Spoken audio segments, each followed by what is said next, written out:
여러분, 요즘 우리는 매일 참담한 소식을 가슴 졸이며 듣고 있습니다.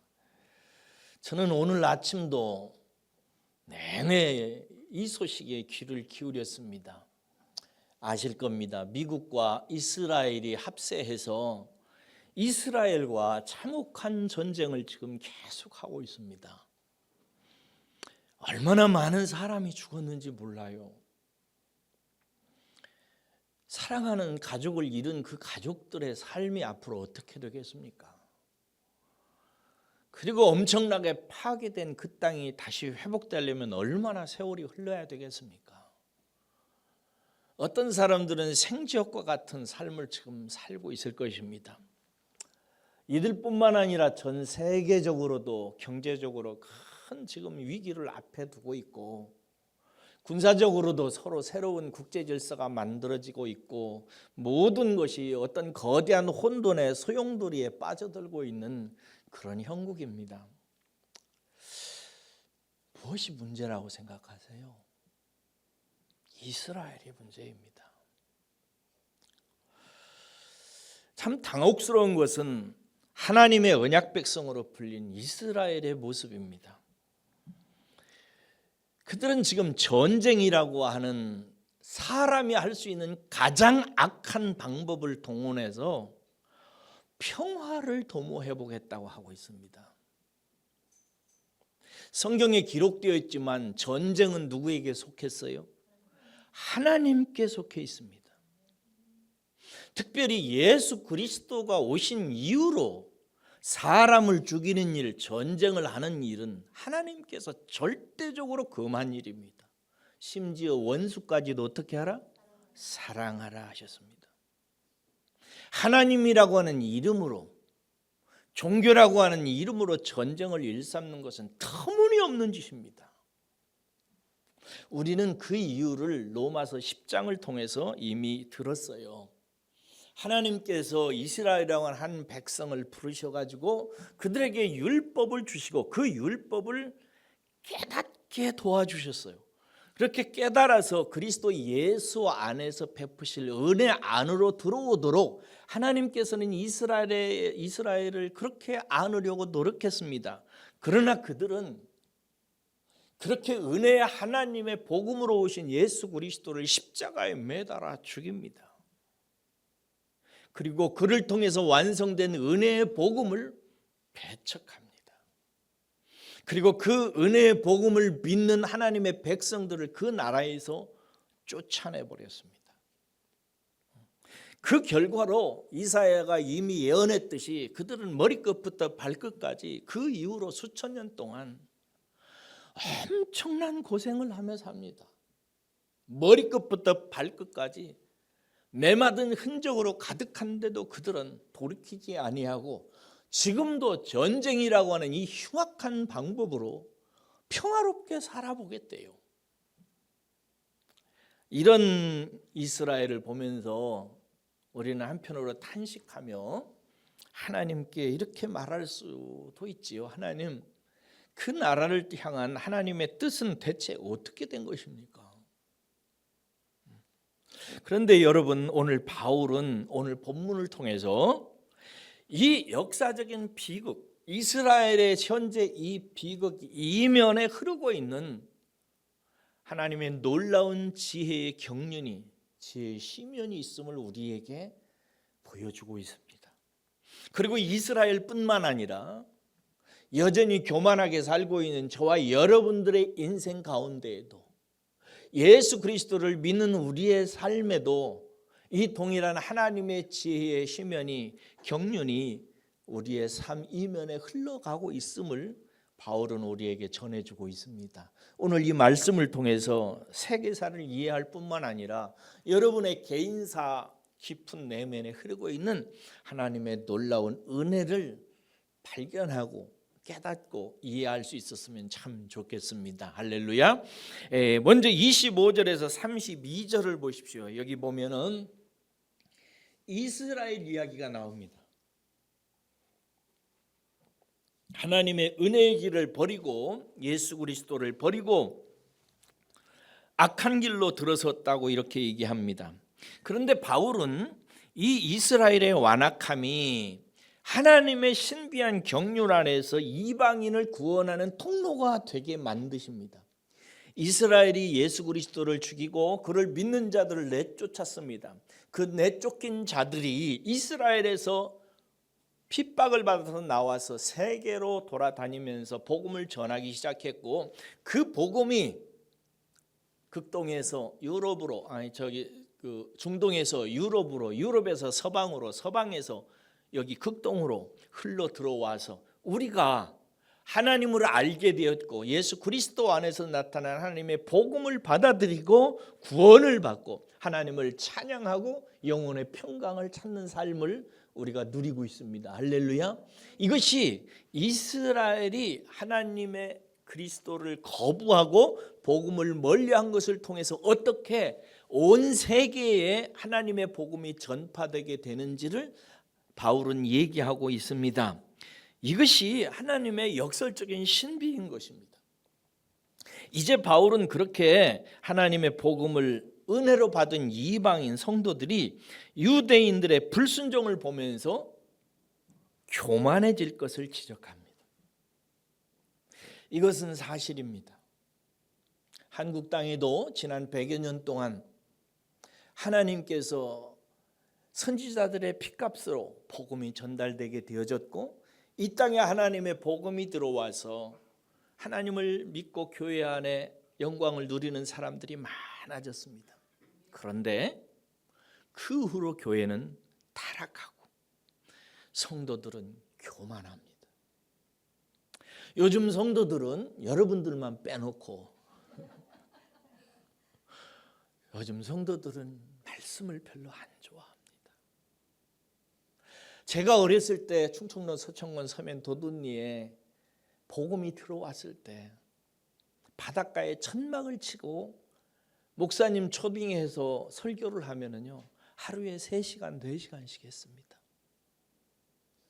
다들 귀를 쫑긋 세우고 들었습니다. 이런 피아노 반주 없었어요. 드럼 없었습니다. 베이스 기타로 밑에서 빵빵하게 밀어주는 것 하나도 없어도 그저 북치면서 하루 종일 찬송하고 노래하면서 은혜를 누렸습니다.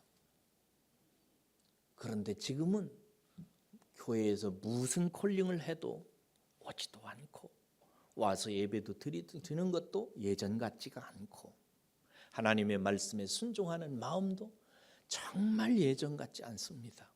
교만해진 것입니다. 여러분들은 그러지 마시기를 주의 이름으로 부탁드립니다. 특별히 바울은 32절을 보십시오. 우리의 상황에 대해서 그러나 굉장히 신비한 하나님의 은혜의 그 신비 비밀을 꿰뚫는 말씀을 합니다. 32절을 한번 읽어볼까요? 시작. 하나님이 모든 사람을 순종하지 아니하는 가운데 가두어 두심은 모든 사람에게 긍휼을 베풀려 하심이로다. 하나님이 오늘날 이방인 가운데, 우리들 가운데, 한국 가운데 순종하지 않는 사람들이 늘어나요. 교회는 예전 같지가 않습니다. 교만해져요. 그런데 모든 사람을 순종하지 아니하는 가운데 하나님이 가두어 두셨다고 얘기합니다. 가두어 두신 그 까닭은 모든 사람에게 긍휼을 베풀려고 하는 하나님의 신비라는 얘기를 합니다. 여기에서 가두어 뒀다는 말은 무슨 뜻이냐면 하나님이 어떤 악한 방법으로 사람들을 불순종하도록 만들어 놨다는 뜻이 아닙니다. 원어와 문맥의 맥락을 풀어내면 이런 뜻입니다. 자기 자신의 힘으로 자기 자신의 완악함에서 빠져나올 수 없음을 깨닫게 하셨다는 뜻인데요. 즉 이스라엘과 우리 이방인을 불순종하는 그 마음에서 그 불순종하는 삶을 통해서 당신의 긍휼을 깨닫게 하는 방편으로 쓰신다는 얘기입니다. 우리는 하나님께 불순종하고 말씀도 잘 듣지 아니하고 악하게 살아가는데 하나님께서 잠시 거기에 그냥 있게 놔두신다는 것입니다. 무섭지요? 그냥 있게 놔두는다는 거예요. 왜 그러느냐? 그것이 하나님께서 그 불순종하는 백성들을 정말 깨닫게 하시는 하나님의 방편이기 때문이라는 것입니다. 저는 목회를 하면서 이런 고통을 호소하는 성도님들의 고백을 한두 번 들은 게 아닙니다. 많이 듣습니다. 대부분 성도들도 세상 사람들과 똑같이 자기가 열심히 살면, 그리고 돈을 좀 벌면, 자식들만 건강하면 평탄한 삶을 누릴 수 있다고 생각합니다. 돈 꽤나 수입이 들어오고, 남편만 좀 정신 차리고, 자식들만 말을 좀 잘 듣게 들으면은 집안이 평탄해지고 행복하고 살만할 것이라고 생각합니다. 그런데 인생이란 그렇게 되지 않는다는 것을 아실 것입니다. 갑자기 잘 되던 사업이 실패하기도 하고, 자녀가 탈선하기도 합니다. 그리고 자기 자신의 어느 날부터 몸이 이상이 와서 여기저기 아프기 시작합니다. 그러면 내가 왜 이러는가 생각하고 처음에는 남을 원망하기도 하고 남편 자식 잡으려고 하기도 하고 그럽니다. 그러다가 하나님께 기도하고 하나님이 응답하지 아니하시니까 원망하고 이리저리 발버둥 쳐보지죠. 그러다가 성도는 반드시 힘이 빠지기 시작합니다. 그리고 힘이 빠진 그 심령 속으로 하나님께 택함을 받은 사람에게만 들어오는 깨달음이 있습니다. 그게 뭐냐? 아, 나는 아무것도 아니구나. 인생은 내 뜻대로 되는 게 아니구나. 다 내가 문제구나. 이런 것들이 스며들기 시작해요. 그리고 마침내 하나님께 이렇게 고백합니다. 아버지, 주님, 제게 은혜와 긍휼을 베풀어 주십시오. 제가 죽일 자입니다. 하고 고백합니다. 여러분, 우리가 겪는 고통과 시련은 우리가 교만하고 하나님을 떠나는 삶이 불러들여서 만들어진 것인데, 이상하게도 그것은 여러분 우리를 망가뜨리는 게 아닙니다. 절대 그것이 우리 인생을 망가뜨리지 않아요. 하나님이 그런 완악함, 교만함 혹은 그것으로 말미암아 고난을 거두게 되는 그 삶 속에 잠시 두시는 것은 하나님이 우리 자신이 어떤 존재인지를, 내가 어떤 인간인지를 깨닫게 하고 하나님의 은혜 앞에 나오도록 인도하시는 하나님의 방편이라는 거예요. 이것이 이스라엘에게도 적용되어지고, 이스라엘이 말 안 듣고 고생하는 것을 보면서 교만해지는 성도들을 만지는 하나님의 방식이기도 하다는 것입니다. 여러분, 성도는 자신이 연약해질 때 겸손한 인격을 체득하기 시작합니다. 성도는 환경과 자기 자신 때문에 절망 속에 스며들어 가면서 하나님의 은혜와 긍휼이 얼마나 중요한지를 눈치채기 시작합니다. 성도는 자신이 그렇게 악하고 어리석고 무지해서 결국은 그런 자신이 예수 그리스도를 죽였다는 사실을 알 때, 예수를 죽인 자가 바로 자기 자신이라는 사실을 깊이 절감하게 될 때, 예수님을 생명의 주님으로 붙들고 예수 없이는 아무것도 안 된다고 하는 사실을 깨닫고 예수님을 그리스도로 정말 붙들기 시작합니다. 그리고 예수, 그분이 나의 그리스도, 메시아라고 하는 사실을 가슴속에 받아들이고 시인하고 의지하고 찬양하기 시작합니다. 그렇게 낮아지고 겸손해지면서 성도는 하나님께서 베푸시는 은혜가 얼마나 큰지, 그분이 얼마나 나 같은 자를 참으시고 인내하시면서 긍휼을 베푸시는 분이신지를 깊이 깨달아가게 됩니다. 이것이 성도가 받는 복 중의 복입니다. 그 복을 받으시기를 주의 이름으로 축원합니다. 이스라엘과 온 세상도 우리 한 사람 한 사람도 다 이 하나님의 지혜의 시면 안에 있습니다. 하나님은 우리보다 뛰어나셔서 우리를 움직이고 우리를 다스리고 우리를 은혜 앞으로 부르시는 하나님의 지혜를 갖고 계십니다. 우리는 예수 그리스도 안에서 그 지혜 안으로 지금 불러 모아진 사람들인 것입니다. 여러분들은 이 하나님의 지혜 안에서 지금 살고 있는 운명입니다. 그렇게 받으시기를 주의 이름으로 축복합니다. 33절에서 35절을 보십시오. 이러한 지혜가 하나님의 주권적인 설계임을 깨달으셔야 됩니다. 이러한 은혜와 긍휼을 베푸시는 지혜는요, 하나님의 주권적인 결정에서 나온 것입니다. 이것은 우리가 태어나기도 전에 하나님께서 설계하셨고 우리가 죄를 짓거나 선한 일을 하기 전에 하나님이 그렇게 하셨습니다. 보십시오. 여러분, 하나님은 우리가 하나님의 형상이기 때문에 하나님 없이 살면 어떻게 된다는 사실을 하나님은 알고 계셨습니다. 그래서 하나님 없이 살다가 당하게 될 고통과 사망을 하나님이 어떻게 처리하셔서 우리 사랑하는 우리를 구원하실지를 하나님은 생각하십니다. 그리고 여전히 그렇게 구원받았음에도 불구하고 죄 가운데 교만해지고 불순종했을 때 하나님이 그 하나님의 사랑하는 자녀들을 어떻게 빚으셔야 되는지 하는 방법을 알고 계시고 그 방법과 계획을 설계하신 분이십니다. 그래서 우리가 낮아지게 될 때, 약함을 알게 될 때, 절망을 느끼게 될 때 하나님의 은혜 앞으로 우리는 더 가까이 나아가게 되는 것입니다. 이것이 하나님의 지혜예요. 뭐가 잘못된 것이 아니라 하나님의 지혜입니다. 그러하기에 이 이치를 깨달은 솔로몬이 여전히 교만하고 아직 깨닫지 못하는 사람들에게 권면하는 말이 있어요.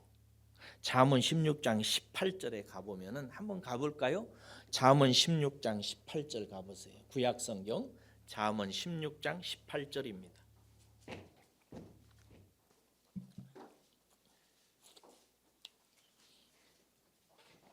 그 라인도 바꿔야 되겠네.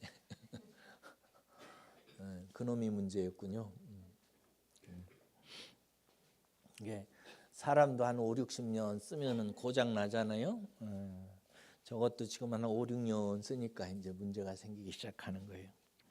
잠언 16장 18절 이 이치를 깨달으라고 솔로몬이 정말 간절히 권면하는 말입니다. 읽습니다. 교만은 패망의 선봉이요 거만한 마음은 넘어짐의 앞잡이니라. 다시 한번요. 교만은 패망의 선봉이요 거만한 마음은 넘어짐의 앞잡이니라. 여러분, 하나님이 사랑하는 자녀를 당신의 지혜를 통해서 만지시려고 하는 핵심이 있어요.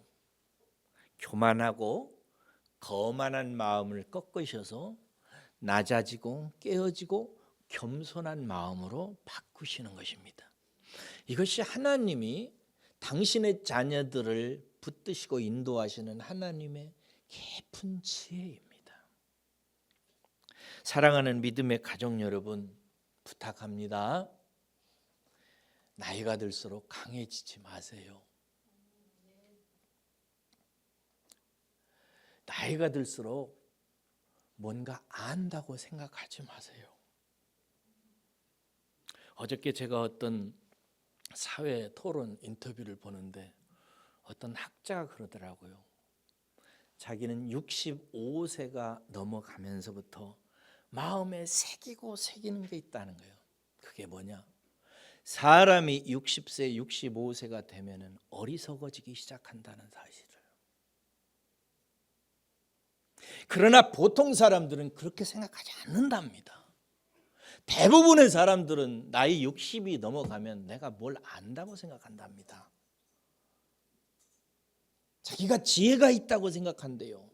그런데 이 인문학자가 이렇게 얘기를 해요. 사람이 60 이상이 되면 어리석어져 가기 시작한답니다. 더 육체적이게 되고 더 안목이 좁아지고 옛날에 자기가 경험하고 깨달은 것을 가지고 감히 일어나지도 않는 미래를 예측하고 자기 자식들을 붙들어 놓고 그것 강요하며 잔소리하고 앉아있답니다. 그러니 사랑하는 여러분, 나이가 들수록 겸손해지셔야 됩니다. 들으셔야 됩니다. 공부하셔야 돼요. 이렇게 하지 아니하고 그전에 내가 신앙생활하면서 조금 배웠던 성경 지식, 내가 은혜 받으면서 체험했던 어떤 것을 가지고 더 이상 들으려고 하지 아니하고 깨달으려고 하지 않을 때 하나님께서는 그 교만함에, 그 거만함에, 그 패망의 선봉 안에 잠시 있게 하세요. 그러면 무슨 일이 벌어지냐? 그의 인생에 고통이 옵니다. 실패가 와요. 일이 제대로 안 돼요. 몸이 아파요. 자식은 속썩여요.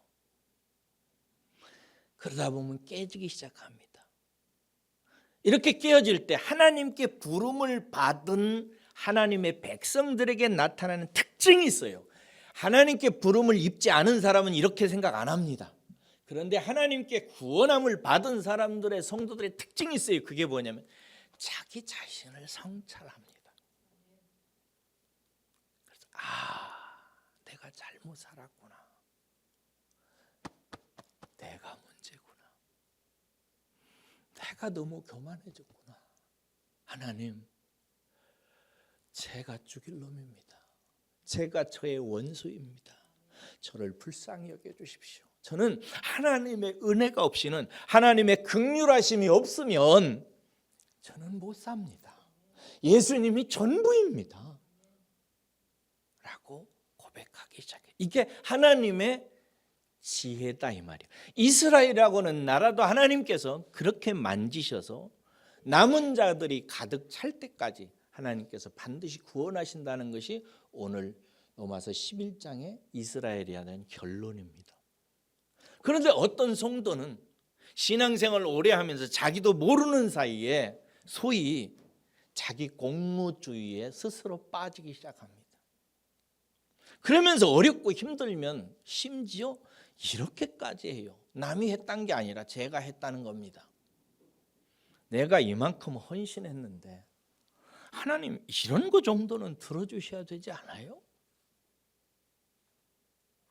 내가 저 사람보다 얼마나 더 성경을 보고 경건하게 하나님을 따라서 살았는데 왜 저 사람보다 더 가난하게 살아요? 내가 이만큼 기도했는데 제 자식들 앞길 하나는 책임져 주셔야 되지 않아요? 이렇게 얘기합니다. 이것에 대해서 35절에서 바울이 뭐라고 했는지 보세요. 거기 하반절에 보면은 누가 35절 보세요. 누가 주께 먼저 드려서 갚으심을 받겠느냐 이렇게. 도대체 누가 먼저 하나님께 공로를 드리고 뭔가 선한 일을 하고 복받을 일을 해가지고 그 대가로 하나님께 받을 자가 있겠느냐 이거예요. 그런 거 없다 이거예요. 이것은 하나님을 나에 대해서 빚진 자로 만드는 행위입니다. 하나님이 여러분들에게 빚진 것이 있어요 없어요? 없어요. 우리는 우리가 가진 생명, 우리가 가진 몸, 우리가 가진 가정, 우리가 가진 이 믿음, 우리가 매일 누리고 있는 모든 환경들 다 하나님의 것입니다. 하나님이 주신 모든 것을 가지고 살다가 조금이라도 내가 찬송하고 조금이라도 남에게 선을 베풀었기에 그것은 하나님이 주신 은혜의 열매지 내가 하나님께 이거 갚으셔야 되지 않아요? 이렇게 했는데 뭐 주셔야 되지 않아요? 어떻게 이럴 수가 있어요? 라고 말할 수 있는 조건이 아니라는 것입니다. 저는 여러분들이 이 부분에 대해서 깊이 아멘할 수 있기를 주의 이름으로 축복합니다. 하나님은 여러분들에게 갚을 게 없어요. 여러분들이 하나님께 갚을 게 천지지. 그러나 예수 그리스도께서 이 모든 것을 대신하셨으니 우리는 그리스도의 이름으로 하나님께 감사할 것밖에 없습니다. 11장 오늘 로마서 11장의 절정은 36절입니다. 함께 읽으면서 이 이치를 마음에 심으십시다. 36절입니다. 시작. 이는 만물이 주에게서 나오고 주로 말미암고 주에게로 돌아갑니다. 여러분, 모든 만물은 하나님으로부터 나와서 하나님의 손길 안에서 움직이다가 하나님께로 다 돌아갑니다. 우리 인생도 지금은 내가 시퍼렇게 살아서 말도 하고 숨도 쉬고 장난도 치고 하고 싶은 것 하는 것 같지만, 그러나 우리 생명 끝나는 날이 곧 옵니다. 하나님께 돌아가기 때문에 그렇습니다. 이 위대한 소녀는 단순한 관념적인 그런 말이 아니에요. 성경을 보면은 첫째 창세기 1장 1절은 이렇게 시작합니다. 하나님이로 시작합니다. 천상천하의 모든 것들은 하나님으로부터 시작됩니다. 하나님이 천지를 창조하시니라. 여기서 천지는 하늘과 땅만 의미하는 것이 아니라 모든 것을 의미하는 제유법, 환유법으로 의미합니다. 하나님이 모든 것을 다 창조하셨습니다. 그리고 그 창조한 하나님의 세계를 가지고 하나님의 나라를 완성하기 위해서 역사가 돌아가도록 하시는데, 그 역사를 통해서 하나님이 성취되는 일을 그의 아들 예수 그리스도를 통해서 완성하십니다. 그래서 이 세상에 그 일을 하기 위해서 오신 예수님께서 요한계시록 마지막 장에 모든 것이 완성되어지는, 이제 다 이루어지는 마지막 장에 이렇게 선포하십니다. 요한계시록 22장 13절에서 이렇게 말합니다. 나는 알파요 오메가요, 처음과 마지막이요 시작과 마침이니라. 나는 알파와 오메가다. 나는 처음과 마지막이다. 나는 시작이고 마침이다 라고 얘기합니다. 이 예수를 통한 역사를 깨달은 바울이 로마서 마지막 구절에서 로마서를 마감하면서 이렇게 씁니다. 지혜로우신 하나님께 예수 그리스도로 말미암아 영광이 세세 무궁토록 있을지어다. 이렇게. 예수 그리스도로 말미암아, 예수 그리스도를 통해서 완성되는 모든 것이 하나님께로 돌아가야 마땅하다는 것을 사도 바울은 깨닫고 그렇게 선언하고 있는 것입니다. 그렇습니다, 여러분. 하나님이 저와 여러분들을 죄와 사망에서 구원하신 것도 예수 그리스도로 말미암아 되는 것이고요. 그렇게 구원을 받은 우리들이 이스라엘처럼 교만해서 말 안 듣고 불순종하고 그렇게 살아가는 우리를 잠시 그 어리석음에 가두어 두시고 잠시 그 환난 가운데 두셔서 우리로 하여금 깨어지고 낮아지고 겸손하게 해서 하나님의 은혜 앞에 돌이키게 만드는 이 일도 예수 그리스도를 통해서 하나님께서 하십니다. 그래서 마침내 우리의 입술에 예수가 그리스도라고 고백하게 만듭니다. 어떤 성도들은 예수 그리스도라는 것을 별 뜻 없이 생각하는 분들도 많아요. 당연히 붙잖아요. 예수 그리스도, 예수 그리스도, 예수 그리스도 하다 보니까 무슨 강아지 이름 부르듯 부를 수도 있습니다. 그러나 수많은 고난과 연단을 거치면서 한 성도의 가슴 속에 예수님이 나의 그리스도시다. 이것이 복음의 총체예요. 하늘과 땅의 역사의 핵심이요. 예수가 모든 존재의 그리스도예요. 그리스도라는 말은 기름을 부음 받은 자다. 풀으면 메시아다. 더 풀으면 모든 만물의 운명을 쥔 자다. 이런 뜻이에요. 그래서 저는 저와 여러분들이 참 복을 받은 사람들이라고 생각합니다. 하나님께서 여러분들을 부르셔서 그리스도 안에 두셨어요. 고린도전서 1장 30절에 보면 제가 정말 좋아하는 말이 있고 많이 묵상하고 감사한 말이 있어요. 너희는, 이제 우리들로 말하면 우리는 하나님께로부터 나서 그리스도 안에 있고 이렇게 얘기해요. 그리고 또 말씀하시길 그 그리스도는 하나님께로부터 나와서 너희의 지혜와 의로움과 거룩함과 구원함이 되셨나니 이렇게 됩니다. 여러분 우리는 하나님께로부터 나서 그리스도 안에 있습니다. 그리스도와 하나가 됐어요. 우리는 그리스도의 몸입니다. 그리스도와 우리를 떼낼 수 없어요. 우리가 그리스도 안에 있고 그 그리스도는 우리에게 무슨 의미가 있느냐? 그리스도는 우리의 지혜예요. 하나님의 지혜인 그리스도가 우리의 지혜예요. 그러므로 우리가 그리스도 안에 있다는 것은 하나님의 지혜 안에 있다는 거예요.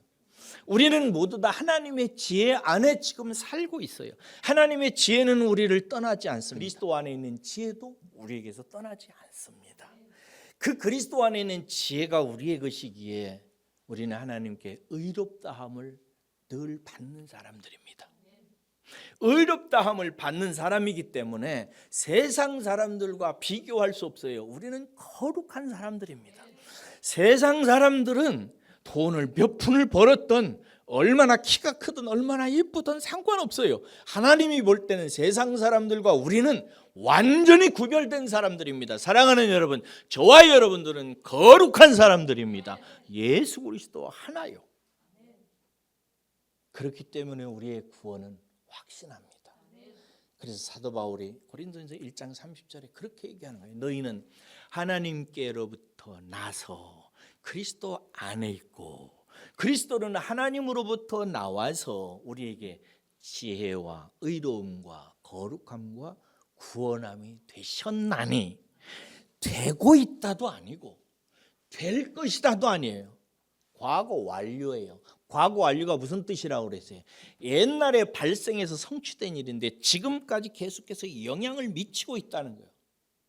예수 그리스도가 우리에게 지혜가 된 것도 과거의 일이요, 예수 그리스도를 통해서 우리가 하나님께 의롭다움을 받게 된 것도 과거의 일입니다. 세상 사람들과 구별된 것도 옛적부터 영원전부터 구별됐어요. 그리고 우리는 하나님의 구원 아래에 있어요. 이것이 예수 그리스도 안에서 이루어졌어요. 그 이루어진 것이 과거 완료, 지금까지 영향을 미쳐서 우리 안에 그 지혜와 의로움과 거룩함과 구원이 우리의 삶 속에 나타나게 돼요. 어떻게 나타나게 되느냐? 심지어 우리가 거만하고 불순종할 때에도 하나님께서 잠시 그 안에 놔두셔서 우리들을 깨뜨리세요. 겸손하게 하십니다. 내 자신이 어떤 존재인지, 얼마나 연약한 존재인지 깊이 깨닫게 하셔서 마지막에 예수는 나의 그리스도이십니다. 예수가 나의 전부입니다. Jesus all, 전부입니다. 이게 제 복음입니다. 그래서 카톡에다가 저는 사진을 올리지 않고 늘 Jesus all이라고 올립니다. 예수가 전부입니다. 사랑하는 여러분, 저와 여러분들은 이렇게 예수 안에 하나님께서 두신 것입니다. 그러므로 예수 안에 있는 지혜의 시면이 우리의 인생 속에 그대로 흐르고 있어요. 여러분들은 정말 이 진리만 하나 오늘 가슴에 담고 가도 여러분의 일생에 큰 힘이 됩니다. 여러분 보세요.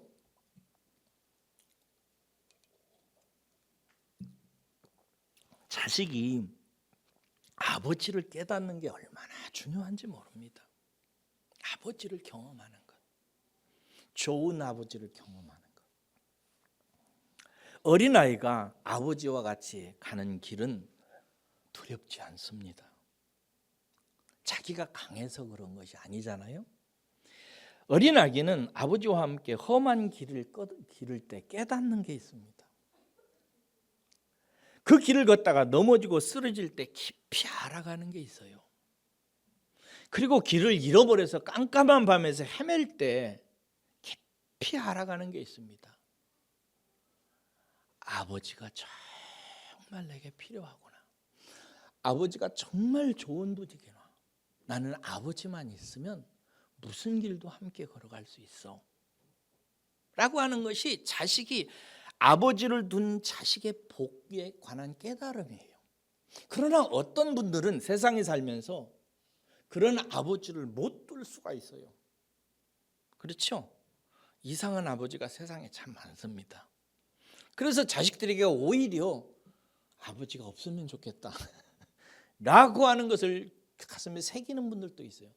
그런데 여러분, 그것이 심지어 그것도 하나님의 지혜의 시면이 흐르고 있는 그리스도 안에 부름을 받아서 인생을 살아가고 있는 사람들에게는 그것이 오히려 더 좋은 아버지를 깨닫게 하는 하나님의 지혜예요.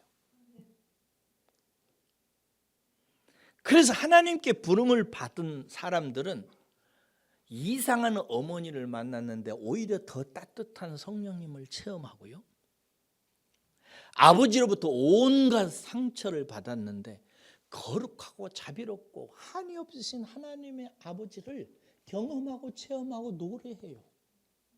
이런 것들은 무엇 때문에 그런가?